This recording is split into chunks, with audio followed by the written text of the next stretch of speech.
If you are watching this video right now, firstly, let me congratulate you, and just know I am proud of you. You know why? Because you are doing that one thing that is one of the most difficult things for most people to do, which is the willingness to learn. A lot of people want to earn money. When you tell them come and trade and all of this, they want to earn, but when it's time for them to learn, they are really skeptical about it. They just want the quick money. So if you are watching this video right now and you really want to learn this, congratulations, I'm proud of you. That being said, let's get straight into it. So if you want to trade a breaker block, all right, and why I decided to make this video is because I'm a supply and demand trader, all right, and supply and demand deals with other blocks. You know, you want to look at the way price reacts, and then you're taking that kind of reversal in most cases. Now you need to understand that before you can trade a breaker block, there needs to be an order block. What do I mean? There is no breaker block without an order block. So an order block needs to exist first, then perhaps that order block failed. So that order block failed to hold. I'm going to explain every single thing on this gold chart, but I just need to give you a kind of quick recap so you know what you are doing. So you need to have a order block, then you were looking forward for price to respecting that order block, but eventually or unfortunately price didn't respect that order block, and then it broke through the order block, be it a long, a buy order block or a sell order block. Then it becomes a breaker block, right?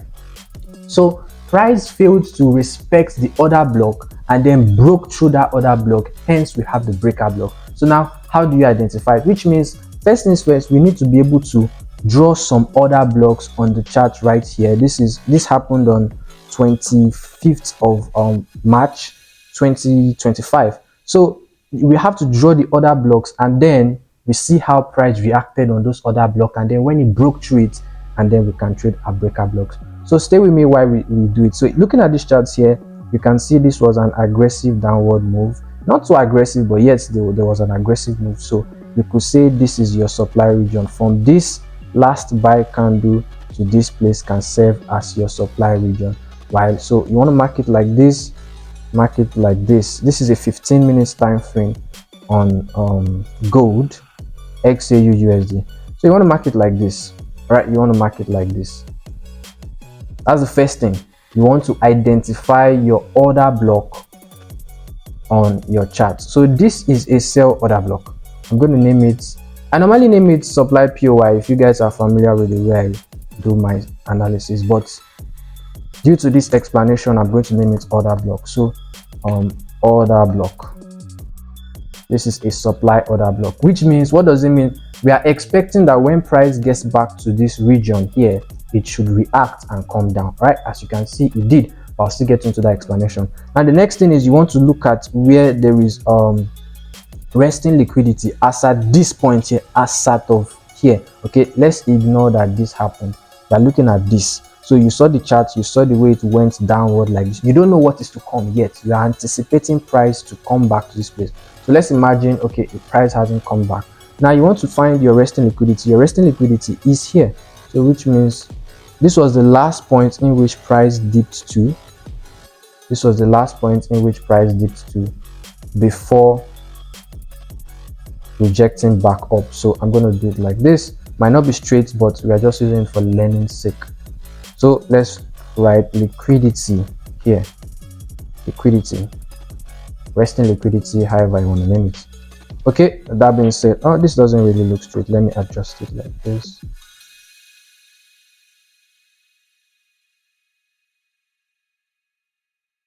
Okay, this is much better. All right, so we have our resting liquidity. Then the next thing you want to do is you want to look at your buy order block or your demand area. So that was the last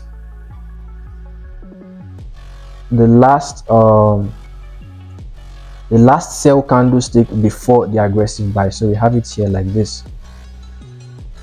So this is the demand area or your demand order block. That's how every supply and demand trader will trade this very setup. Okay, let's name it demand order block. I will have named it demand area, but because I'm teaching you guys how to trade breaker blocks, so I'm using the word order block. So we have demand order block. Perfect. Remember what I told you guys? I said in order for you to trade a breaker block, you need to have an order block that failed. Okay, when the order block fails, that is when it becomes a breaker block. You cannot just go into the chart and you're looking for breaker blocks. No, you go into the chart to mark out order blocks and see how price reacts on those order blocks. If it respects the order block, good. Then if it breaks through the order block, it becomes a breaker block. Then you can look for an opportunity on how to capitalize on that move. So moving forward, we had our supply order block here. At this point, we had the resting liquidity at this point, and then we had the last sell before the aggressive buy up. Okay, so let's do this like this. And as you can see, this was a demand zone, this was a supply zone. Price came into this demand zone, ejected from it, came back again, consolidated, but it didn't really break through this, and then it just it wasn't having that impulsive move, and then it came again, boom. Okay, we had an upward move.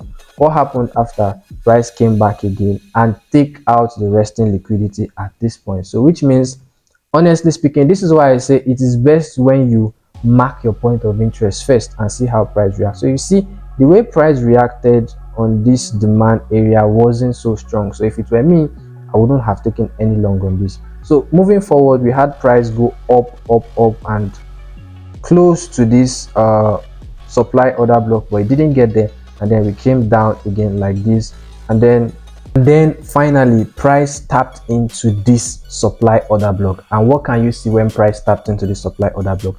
It respected it. All right, it respected this order block and price pushed down. So let's say for those who wanted to take a short position, they might have taken a short position like this, probably like this. For those who normally set their orders down, or the limits people, and then maybe you do your 1 to 2 or 1 to 1 to 2, something like that. I guess we don't have hit TP. Anyways, that's not what I'm here to explain. We are here to explain breaker blocks, right? So price taps into this order block here, this supply order block, and then came back to this demand order block. Yeah, previously it tore the resting liquidity, which was from this point, but it came in and then tapped this demand zone, and automatically, as you can see, when it tapped this demand zone, price went back up again to this supply block, this supply order block, and then respecting that supply order block once again, and price went down again. So now I want you to understand something. You see, the more price is tapping into a particular support or resistance or a supply zone or a demand zone, the weaker that point becomes. So you can see price has tested this supply block the first time, it held, all right, it went down. The second time price again came to it, tested that supply region, it went down. So it's imagine it like you want to break through a door, right? Then you slam the door the first time, the door shakes but it's still locked. You slam the door again the second time, it shakes but it is still locked. The thing is, yes, that door is still locked, but the locks are getting weaker because price keeps slamming. You keep slamming on that door until eventually it will break. So this is the simplest way to understand it. Okay, the more price is hitting an order block, be it a supply or a demand order block, eventually that block will no longer hold, and when it no longer holds, it breaks. So you break through that door, that's when it becomes a breaker block. So keep following closely. First time it tapped that supply order block, it respected it. Second time it tapped it, it respected it. Now look at what happened the third time here. This is the moment we've been waiting for. I'm just going to ignore this liquidity because now the truth is resting liquidity is now at this point here. So let's say I put it down like this way. Let's bring this down because that's no longer the resting liquidity, it tore it. So this is not the resting liquidity at this very point here. Yes. So what happened? Price came to this order block, this supply order block, the third time, and this time around it did not respect it. It went in, there was a little consolidation, but no, it broke through it.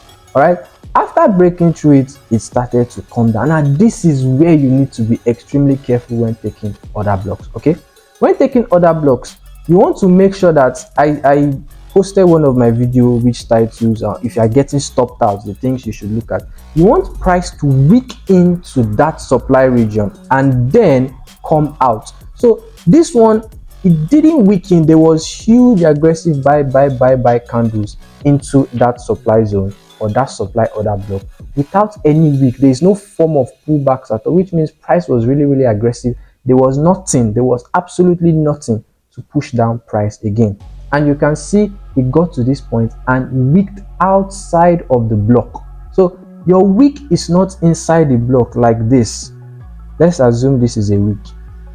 Okay, so your wick is not inside, respecting it and coming down like the way it's wicked inside and came down, wicked inside and came down. This one, the wick is outside of the other block, signifying that okay, it's not respecting this other block at all, as you can see. So this point becomes a point in which price will want to return back to break structure. So you can set your alert at this point. After price has broken through that other block, you already know at this point, do not look for a short, okay, because that short is not going to hold anymore, because this supply zone has already been tested twice and it's not going to hold. You can see the sign clearly here. All right, so price came down again just for the last time to grab a little bit of remaining buy orders in this place to trigger up the price, because now this becomes the freshly created area of demand here. My indicator marked it, but that doesn't mean, so you can see it here.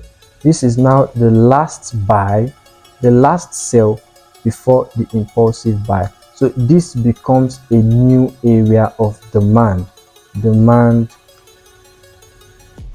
order block, or let's say new demand order block. So this becomes the new demand order block, and then price will want to come back to test it before shooting up again. So as you can see, price came down, didn't really touch it, but if you look at it from this point, okay, it still came, and then boom, we had that kind of impulsive move upward, and then the last buy before the sell again, forming a fresh area of demand again. The last sell before the aggressive buy, rather, see it here, the last sell before the aggressive buy again, once again forming a new demand order block. So we have a new demand order block formed here, and then this time around it took out the previous high that, you know, broke the former supply order block, giving us a break of structure right here. And you can see it's just went up really massively. So now at this point, what are the confluences that you want to look forward to? The confluences that you want to look forward to in order to know that okay, this is a supply region, or this is a breaker block, or this is an order block. Okay, since this video is about order and breaker blocks, why should I take this breaker block? The first thing you want to understand, or the first thing you want to look for, is that price should break through that order block. So let's look at it. Did price break through this order block? Yes, because look at it here. It came into this order block and broke through it. So it came out of the order block with a body, right? A body that makes it even stronger. A body candlestick. Look at this. It was not a wick, it was a full body candlestick. So that shows strong momentum. There was a body candlestick that closed outside of that order block. So it shows that okay, it's not like it wicked it and came down like others probably inside the zone, or even outside the zone wicked it and came down. No, it's closed with a full buy body. That's the step one. Step two is that it formed a kind of high, and then price came down again to the newly formed area of demand. As you can see, there was a kind of newly formed area of demand close to that supply region, which was which helped to break through, you know, that supply order block. Okay, just follow closely, it's not really that hard. And then when price came down, it came back up again to take that previous high, and we had a break of structure and aggressive move. Now, so we have a break of structure. Now this is how to trade supply and demand with one single time frame. I explained this in one of my old videos where you can check my playlist, how to trade supply and demand with just one time frame. Unlike SMC ways in which you are going to have to go to the lower time frame and look for a change of character so you can enter, it's not really necessary with breaker blocks, because breaker blocks just once, okay, you use them only once. So there's no need for you to start saying you want to look for change of character. Now you can look at it. This is a new area of demand. That is one. Okay. This is a fair value gap. This right here, like this. This is a fair value gap at the beginning of the move. If you look at it closely, you will see. Let's color it white. So this is a fair value gap at the beginning of that impulsive move after breaking, after breaking that supply order block and taking out the previous high. This is a fair value gap, signifying that there is a strong, there's a strong upward move, and there is much highly likely that price will want to come back to test this zone one more time. So what you can do is set your limit order down. Price is already up like this. You set your limit order down and waiting for price to come back, test that zone, tap you in, and then takes you to your take profit. Now this is where you need to be extremely careful, because you have your entry point. Your entry point is going to be this last sell candle before the aggressive buy.